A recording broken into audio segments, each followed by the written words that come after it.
Hello ladies and gentlemen, welcome back to the channel. My name is Mark Roden. In today's video, we are going to be ranking every generation of the Chevrolet Corvette from worst to best in my personal opinion.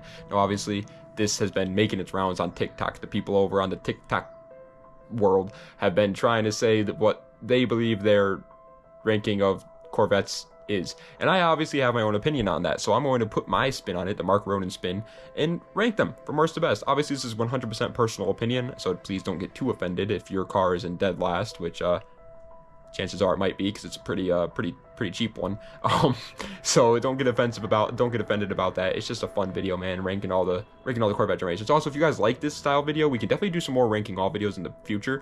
We'll do like Civics or Accords or something like that in the future. Faux show. But without further ado, song of the day actually. It's called None Major by Shoreline Mafia. It's a rap song, so if you don't like rap music, obviously don't listen to it. But if you do like rap music, yo, give that mother jammer a listen. Shoreline Mafia is like one of my favorite groups out there. They make some incredible music in my opinion, and I like this song. It's a good song. Without further ado, let's get right into it. With number 9, even though I know there's 8, we're splitting up the C1 pre-facelift and C1 facelift into 2 different cars, because they're pretty much 2 different cars. So but yeah, number 9, my least favorite of the Chevy Corvettes, and that is the C4. There are people out there, you know, there's a C4 community, a C4 cult out there that say the C4 is a underappreciated car, misunderstood car, misrepresented car.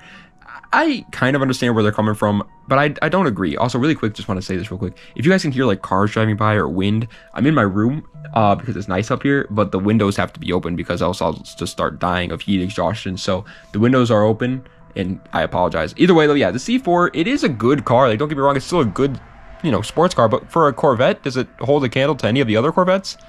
I don't think so. I mean, the top of the line C4 back in the day was making like 230 horsepower. Like, I get that that's, you know, that's 80s, 90s tech, but still, like, 230 horsepower is just not enough, man. Japanese cars were making more than that at the time, and that never happens. It's always American cars on the top of the food chain when it comes to horsepower numbers, and the C4 was just not doing it. Coming in at 8th place, however, is what started it all, the very first ever Corvette, the C1. Pre-facelift C1, because these things are hideous. I'm sorry, I'm just gonna say it. For its time, it's a 50s car, obviously. So for its time, was it cool? Sure. I guarantee back in its day, back when the Corvette debuted, if you were riding around one of these things, you were a big booty baller. Like, everybody was probably like, wow, this guy's a beast. But nowadays, this is just not my personal style, man. On top of that all, it's obviously the worst in terms of performance. It's the first one, though. That kind of makes sense. And it's also a straight 6. They didn't even have a V8 in this at the time. Like, they weren't even putting V8s in the Corvettes when they first came out. That was a C2 thing, and then they just kind of stuck with it ever since then. But, like, that's just not... Man, a straight 6 Corvette that does not look good, is not fast in any right.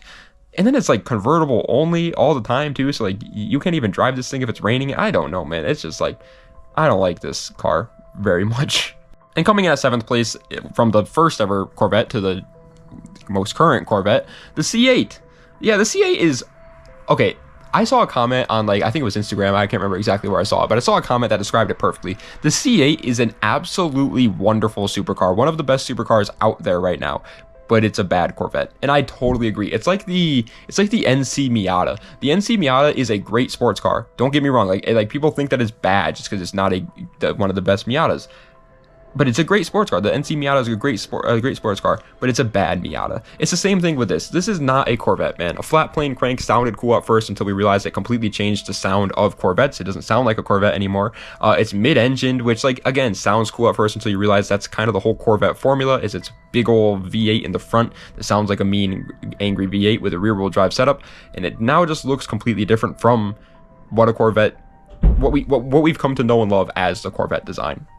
Coming in at 6th place, realistically, probably doesn't deserve to be above the C8. Because, again, the C8, I know people are going to be like, oh my god, dude, the C8 is, like, so good. Those 1,000 horsepower in the ZR1s. They are good cars. They're incredible supercars, but I just don't think they're great Corvettes. But it's the C3. The C3 used to be, like, one of my favorite cars of all time. I used to love it. I used to have one as a background on my, like, a wallpaper on my computer for school. It was green, and it was gorgeous. But either way, I've kind of grown over that phase, and I'm definitely not the biggest fan of them anymore. I will say the one thing I love about the C3s is the looks. I don't think I'll ever get bored of a C3's looks. They're gorgeous cars. The lines flow absolutely perfectly. This is like peak Corvette design, honestly. It's really nice. but the performance is absolutely horrendous. And actually, the beginning of the C3 runtime was when it was in its prime. As it got older, they started to get into the gas crisis, and the car got worse and worse and worse, which is really unfortunate. One of the cheaper Corvettes to buy, though, so if you're looking to get into a cheap one, here you go.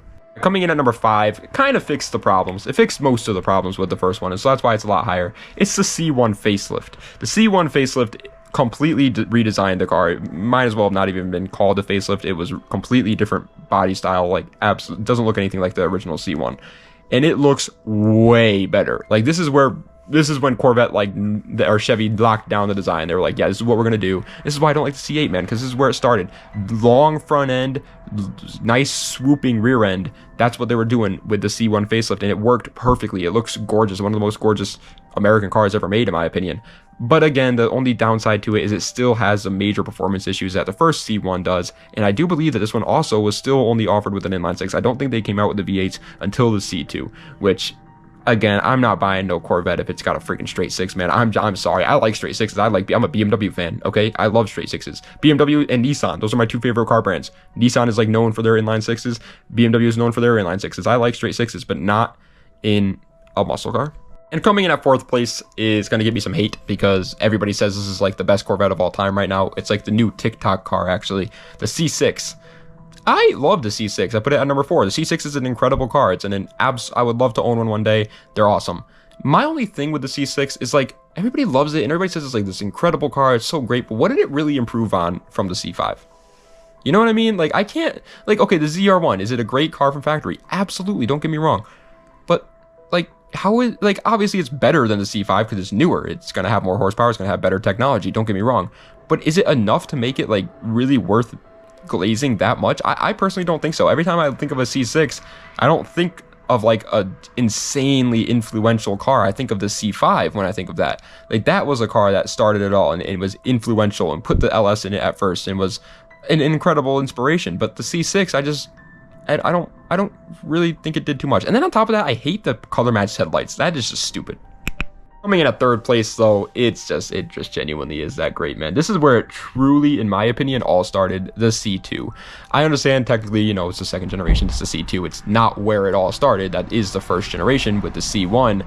But in my opinion, this is where it truly all started. This is when the Corvette became like a household name. This is when Corvette became an actual contender. For those who don't know, when the Corvette first came out, it was a cool car and everything like that, but it was actually pretty bad in motorsports. It didn't do great at all. Like it was a bad option. The C2 didn't do great either, but it definitely improved on that. It came with a V8, which is obviously great. The design, they nailed it down. Again, big front end, long, nice short swooping rear end. They nailed the design down, and then it just has the most perfect interior like of all time. I know I don't really talk about interior a lot on this channel, but I love the C2 Corvette's interior. Just like screams 60s muscle car to me, and I love that. It's in my opinion, it's the best of the classic vets.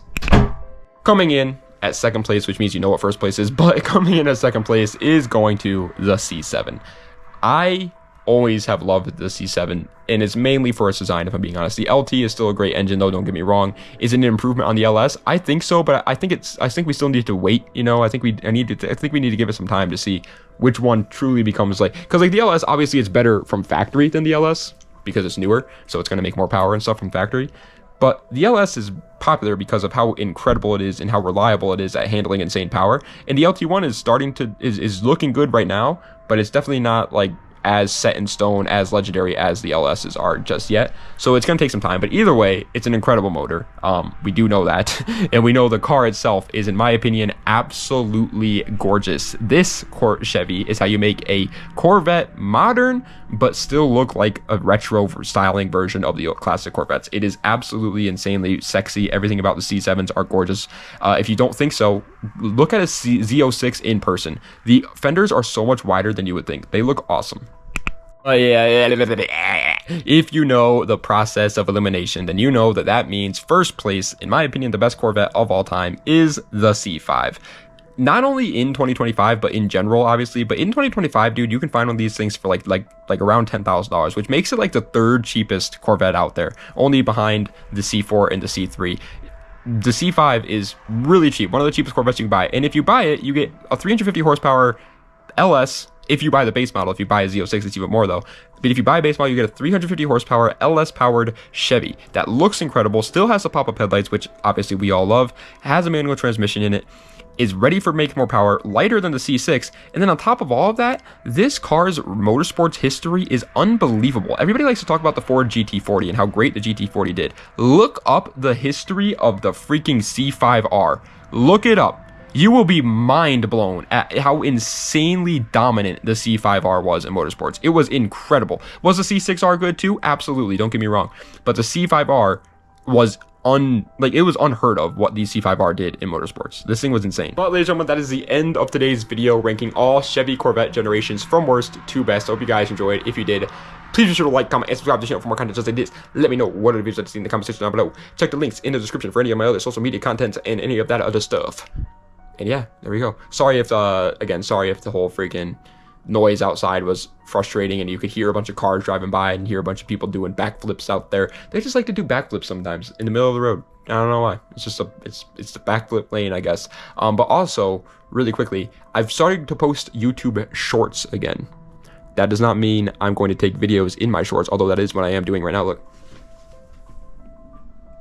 That does not mean that's what I'm doing though. It just means I'm going to be posting what I post on TikTok already on YouTube. So I already did one this morning. I did what your favorite JDM car says about you. I figured that was a good one because it's like you can't make a full video out of that, but you can make a nice little short 40-second clip of that so people can watch it. So I thought that was a good idea to do. So we're going to start doing those more often. We're going to do like what your favorite Honda says about you, what your favorite American car says about you, what your favorite car brand says about you, just etc. etc. And we'll see. We'll see what you guys think about it. But either way, I did think, I wanted to bring it up to let you guys know to go check it out, see what you guys think about it, see if you guys enjoy it or not. But either way, if you do enjoy it, we'll start doing them more often. I think as of right now, we're going to start probably doing them like every other day. Do one YouTube short every other day because I don't want it to take up a lot of. I see a lot of channels where they do this thing where they'll be like, okay, we're going to start making YouTube shorts and we're going to start posting YouTube shorts. And then people start to know them for their YouTube shorts. And so they only subscribe to them for YouTube shorts and they don't care about their like main videos. I don't want that to be me. So I don't want to like oversaturate my channel with YouTube shorts and just make it so that there's like only YouTube shorts out there and everybody just comes here just for my YouTube shorts. I don't want that to happen. So we're going to try and sprinkle them in every once in a while, but if it does really good, like you guys are like really liking it, then maybe we'll do it like every day. But as of right now, we're going to do them every other day. So let me know what you guys think of them. Either way, thank you guys so much for watching. I appreciate it. Das Vidania, and have a nice night.